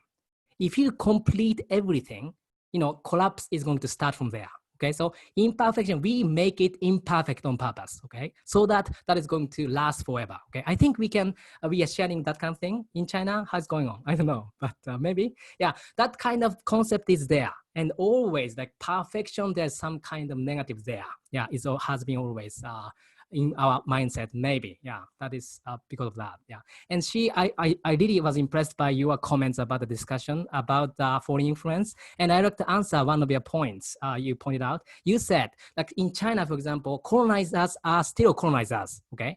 because they are bad guy, for example, right? And you said in Japan, people tend to believe that colonizers, like bad guys, become good guys, right? So I would like to answer that question. Very interesting, because I think that in Japanese society, if the top changes, everything like top down really changes a lot. So we really, in that sense, we tend to be really subservient, okay? So if the top changes, if Japan changes to America, people just follow that. And then this atmosphere and unconsciously, subconsciously, it's been decided, some kind of thing. So we tend to be swayed by the authority, whether it's colonizer or not. That's interesting, right? But in China, I think colonizers will remain colonizer, maybe. That's an interesting point, yeah? That was your point, more or less? Yeah. That's a really great point. And I think in Chinese culture, we also share this idea. If you've already reached the highest point, that's the only other direction you can go. You can only go down. So I think that's a really good point you answered. And thank you for pointing out for answering my question that Japanese people seems like they are like herds and they just follow the authority, they follow the direction. So since the attitude from the top is very like they really like those Western people, so maybe other people just follow. That's really interesting. Thank you. Yeah, so in Japanese society, you just change the top, everything changes, top down, very much. Yeah, thanks so much. Yeah, thank you.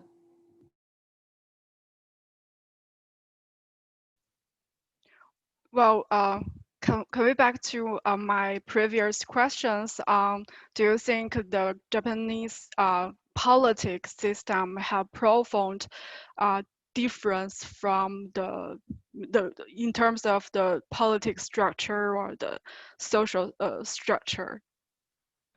Yeah. I'd like to talk about politics, and then I think Humayun said like in the 1960s was rather exception, right? So maybe because of the global phenomenon, people really went to communism and everything, but except that kind of specific era, people usually have distance, right? Take distance themselves from politics, for example. What I can say about politics is that maybe in America, they are really like a Democratic Party and Republican Party, they are really totally different, right? So you can really choose which party you should vote for. But in Japan, for example, it's really difficult to differentiate what is the difference between the two, okay? Even it's difficult to narrow them down to two even, right? So it's really difficult. So usually people don't care about politics. And also among young people, if you start talking about politics, politics, come on. This kind of detachment, it's really difficult. I really would like to talk about politics, but of course I talk with my friends, but generally speaking, usually people avoid this topic of politics. Yeah, I don't know how it is in China, but that at least I can say. Yeah, does that answer your question more or less? Yes, thank you. I believe this is the era the current United States want to go back to. Because right now the politics here has got polarized, and then people are just like attacking each other on different political opinions, and people just can't get on the common ground, and this is pretty bad for democracy. Yeah, so I mean, you have a really good point. I feel so much about what you are saying right now. The polarization of different views in like in China, it's just crazy. You can like you can end your relationship with your friends, with your lovers, with your parents just because of your views are different. It's really crazy. It's like you cannot talk if you want to keep being friends. Let's make my point clear, okay? In the US, maybe it's because of the polarization, right? Usually you don't, like blue cannot talk to red, right? But in Japan, even we share red or blue, whatever, we don't talk. That's the difference, yeah? We don't talk about politics. You know what I mean? It's a little bit different, right? People try not to talk to each other in America, right? Because they have different ideas, right? But in Japan, even if we share the same ideas, we tend not to talk about politics. No, sorry. We were saying like in China, not in the US. Okay, sorry about that. Sorry, in China, okay, sorry. Yeah. It's confusing, sorry about that, yeah. So sorry, because my point is like Japan is in a state where the United States wanna go back. Because right now the politics got pretty polarized, and then people are just attacking each other on different political different political views, right? And then if you have some memory from like 10 years or 20 years ago in the books, America was a place where like different political views should not matter because people at that time still have some common ground. They still hold on to some belief, even though they probably some people was like what was left leaning, and the other people was like a right wing person, but they still believe on something. But today, this common ground is, I wouldn't say completely missing in the political life of the United States, but the common ground is disappearing right now. Okay, I think Emma has a question. Emma. Yeah. Oh yeah, sure. So I'm not too sure if the right now like the huge debate or kind of like the kind of all these kind of like quarreling, kind of disagreements and fighting is mostly due to the election year or not. I remember recently I've been reading the American history, and I read like in the 60s, 70s, like yearly during the election year, everything becomes bipartisan, which means that one party would try to say the other party, like anything that, like everything about the other party is horrible, and they like kind of like they create like these kind of like divisions and disagreements, mostly arbitrarily, like during this election year in order to beat the other party down. I remembered that for these type of things, like there is like so in order for this to like to prevent the America to be further being divided in the past, I remember like there is a president called Lyndon Johnson, and he gave a speech which is called "We Shall Overcome," and he said a sentence by saying like there is no southern problem, there is no northern problem, there is only an American problem, trying to make kind of remind people that there are more things people are in common instead of just like quarreling between like the South and the North, which right now becomes like whether you believe in the Republican or the Democrat. I hope that people, once they get reminded of this type of thing as a unity, more things can be kind of like peacefully negotiated, talked about, instead of like dealing with that violently. I'm saying this just because I noticed that during election years, these type of like patterns seems to occur in the past also. So I just want to remind us that we don't need to panic that much. Oh, Yeah, thanks. My apologize to Ikuya and Timothy. I'm sorry, I didn't hear it rightly. You guys were talking about US, I was talking about China. I'm so sorry. My apologies. I'm sure. So Yeah, I'm you going don't to talking about the Japan. So I have a question. Yeah, you forgot we are today our main topic. I hope we can go back to some topics relating to Japanese culture, society, politics. Yeah, I have a question. Just a phenomenon we observe a lot in Chinese medias about the Japanese young people. We are talking about the low desire society in Japan. So I have the impression that many our understanding now, the most popular understanding on Japanese young people are they don't have anything to desire, and they prefer to stay at home and to immerse into animations or something instead of political things, social justice, etc. So what's your observation on this phenomenon, or it's just our bias or something?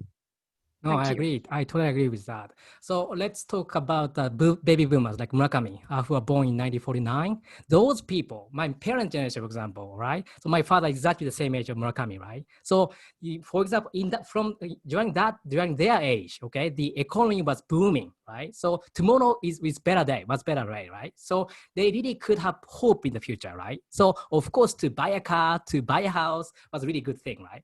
But for example, I was born in 1983, and then I really, from the start, I really didn't see any economy improving at all. Okay, so I just took it for granted that I really shouldn't want more. Okay, even in schools, for example, we are taught not to have more, not to try to get more, for example, right? It's interesting. And then my wife's generation, for example, she was born in 1989. Usually, they really don't want to anything. I mean, there's a tendency that, for example, we just share the car, for example. We don't have to have a car. But it's actually applied to the tendency, right? The current tendency as well, the sharing economy, right? So in that sense, they really belong to that kind of generation. And I also belong to the generation. I really don't have desire. And I don't know whether I represent youngness or whether I represent my generation. But what I can say at least is that people really have lost some kind of desire. It's maybe attributed to the economy or situation or not, but I'm not sure. But that's true, yeah. Well, thank you. Yeah, I have too many questions, I think. But yeah, if anyone else have a question to ask, please raise your hand or just open your mouth. Yes, please. Actually, just now about the beauty in shadows, I have several questions.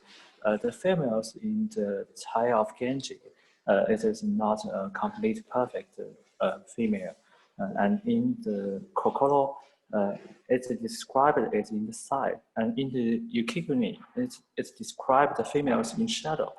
Is there any difference, or the Japanese people would prefer which one, or something else about the beauty in shadow?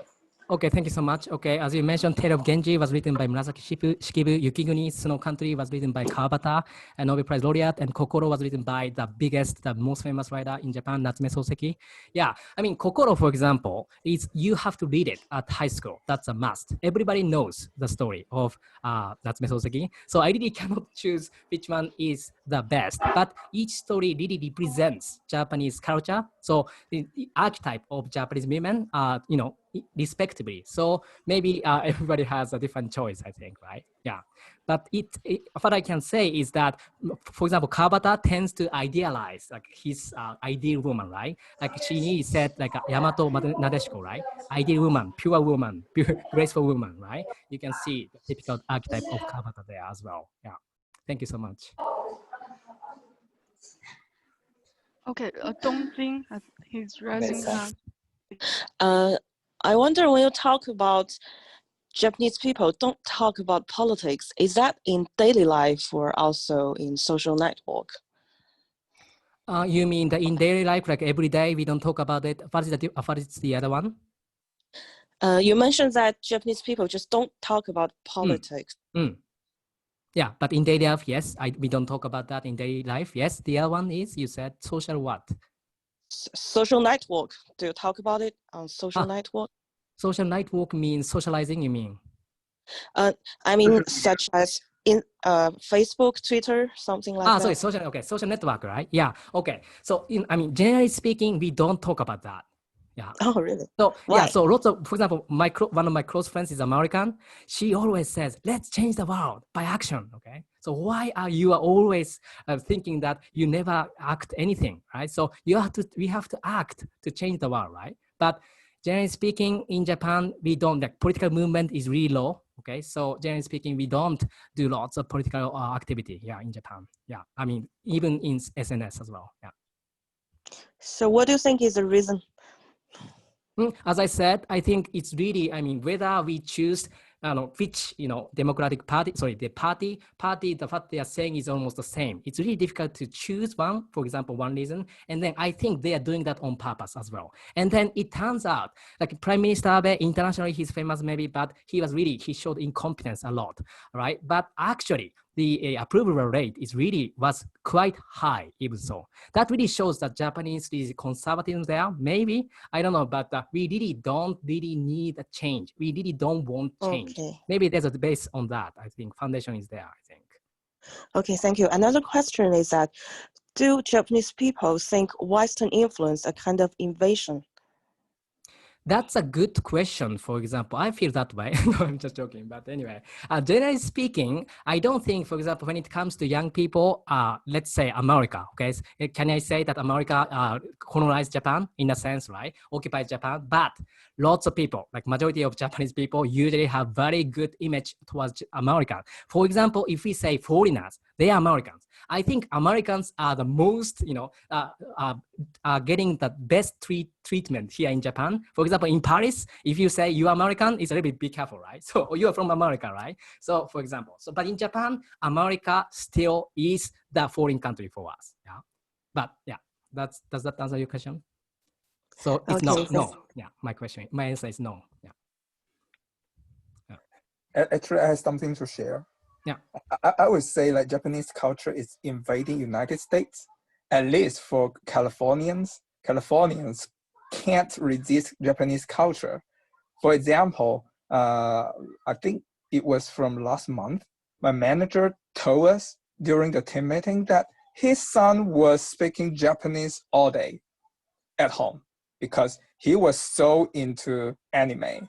And every time he was watching anime, actually after watching anime, he was like talking Japanese, and my manager couldn't understand at all. And he was quite anxious about it because when he was young, he was watching like at least cartoon in English, and then his parents could understand them. But right now his son was watching Japanese anime and reading Japanese manga, and then he was like actively learning Japanese, and then he was talking Japanese at home.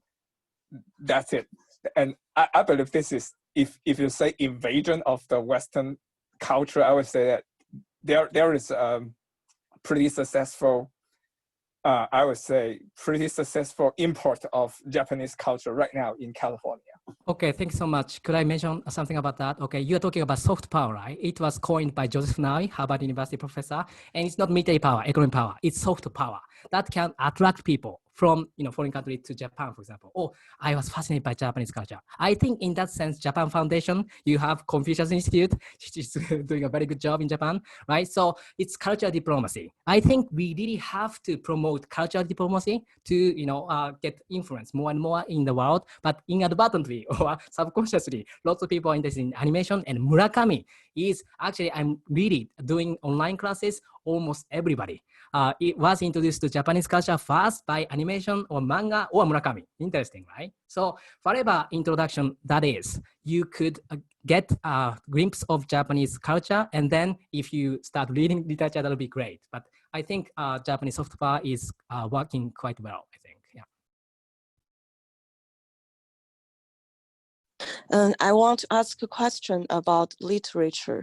Some people, some common commentaries in China, they say that when reading Murakami Haruki's works, they think that the misery represented in his works are very light.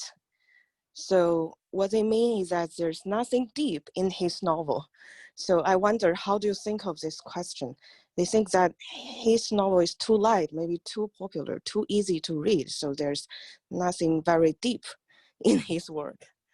Okay, thank you for asking people like me, Murakami Harukist. Yeah? So, okay, I interpret lots of deep, misery there. Okay, so maybe you are right asking the wrong person, but for some people, maybe it's too shallow. Yeah, there are lots of people saying that, okay, Murakami is light culture. Okay, don't forget about it, like Murakami or Yoshimoto. But anyway, if you are talking about like or dislike, it's really subjective, right? What is good literature? Serious literature is really good, or light literature, popular literature is good. It's really depending on how you think of that, right? But anyway, what I can say is that people really share that kind of mentality, like a loneliness or misery inside. And then it is said maybe when people are booming economically, usually this kind of Murakami feeling really talks to people. So maybe what Chinese people are doing, what Chinese people reading this Murakami's work avidly really means that this kind of economic booming is related to that maybe, but I really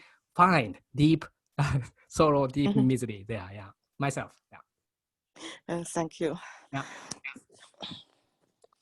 Oh, can I have a last question? Then we, yeah, sorry, I have.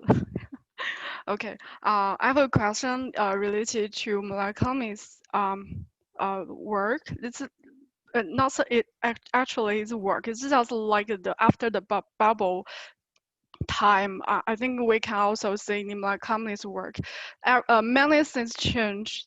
For example, there's very popular like mindset or popular thing like the Setsuna Shuji. I can write here. I'm sorry, I don't know how to pronounce this kind of thing. So then the some subcultures like the Galu subcultures were born, but now this almost disappeared. But I have the impression that that period is just like a watershed for many social things like the subculture or the feminist identity, etc. So I'm not sure if my understanding is correct, or yeah, can you have some comments on yeah, this? I can talk about, I don't know about the Garyu, but I can talk about Setsuna Shungi, for example. I think you're talking about transient nature, right? Ephemeral nature, okay? Japan has been famous for that. Mainly because we have so many natural disasters, nothing is going to last forever, okay? We call it mono no aware. So you can find in the tale of Genji even, right? So some people really find, like somebody said, like Murakami's shadow, some people really criticize him not being like traditional Japan, but actually other people find some commonalities which can be applied to tale of Genji and Murakami. So Murakami is really authentic in that, lineage. Yeah, in that maybe he depicts this mono no aware, like nothing is going to last forever. Okay, this is inherent in Japanese nationality, maybe in Japanese nature, I think. So he really depicts that, so that it can be seen in animation or manga. And then if so, that could maybe talk to someone's heart in foreign countries. Yeah, that I can say. Yeah. Does that answer your question? Okay, thank you. So I think we can end up here. And can we do some post meeting, some roll up, if you want to, just to talk about the organization or something, suggestions from you, Ikuya. Give us some suggestion for the organization or something. So thank you for everyone for participating in our event. And if you are going to leave, you can do it. So see you next time. Yeah, next week. Thank you so much, everyone, for participating. Thank you. Thank you. Okay. So